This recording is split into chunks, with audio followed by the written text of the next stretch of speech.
Hello and welcome to Parenting on the Go. I'm Sheena Monnin, and joining me today is Kurt David, a counselor, author, and creator and producer of the TV show From Glory Days. His most recent book, titled The Change, is co-authored by some of the nation's leading authorities on change and transition.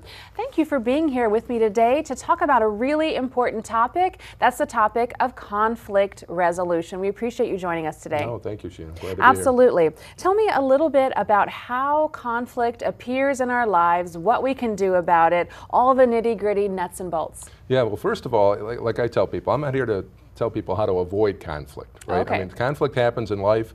We can try to avoid it, but bottom line, it's going to happen in our families, it's going to happen in work environments. What I found is that most conflict occurs not because of necessarily mean words or people saying things or actions, it's lack of expectations. In other words, it's a misunderstanding of an expectation that causes the conflict.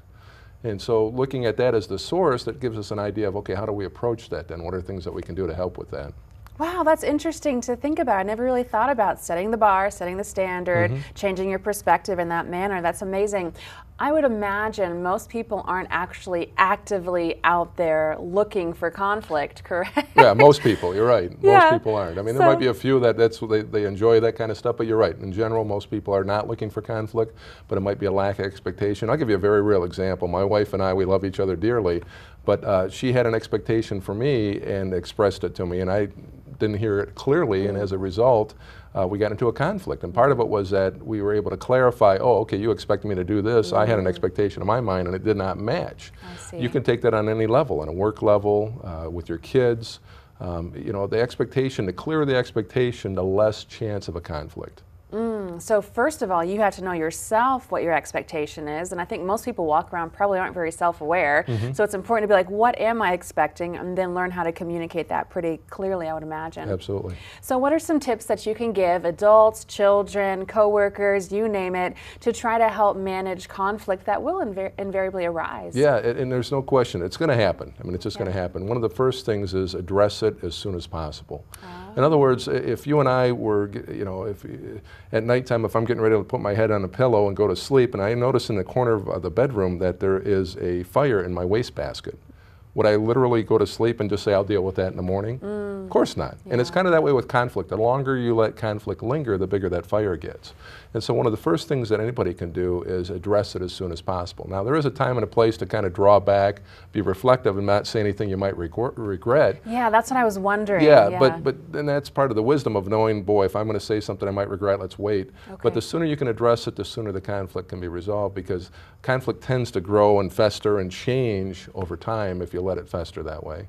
Wow, that's interesting to consider, because I think sometimes, at least for myself as well, I'm like, you know what, I just don't want to deal with it. I don't want to talk about it. So we assume it's going to die down, but what you're saying is it probably will increase in that Normally moment. not. Yeah, it's going to increase, exactly. And one of the next things you can do is affirm the relationship. In other words, before you start getting into resolving the conflict, talk about, hey, you know, you and I have been friends for a long time. This is really uncomfortable for me, but you know, this is something that came up, and I'd really like to work through it. By affirming that relationship, it sets the foundation. I can honestly say that if that doesn't happen, there's a very good chance the conflict isn't going to get resolved. Because you have to really lay that foundation of why that relationship is important before even getting into the conflict. And then typically the next step after that is to seek to understand. In other words, you know, you said this to me the other day, or you know, you got a little snippy with me, and I wasn't sure.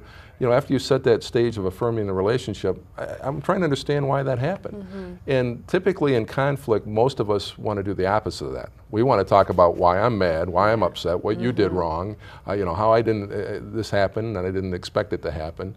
And that's the exact opposite of what you're supposed to do in order to resolve conflict. Wow, this is all fascinating. For those watching who are like, this can help me, this can help my family, are there any resources out there that can help us to improve in this way? Yeah, I think, you know, there's plenty of them, certainly depending on what your values are. It could be something with the family, it could be other family members, certainly people in the school. There's people trained in schools to help with conflict, and work industry as well.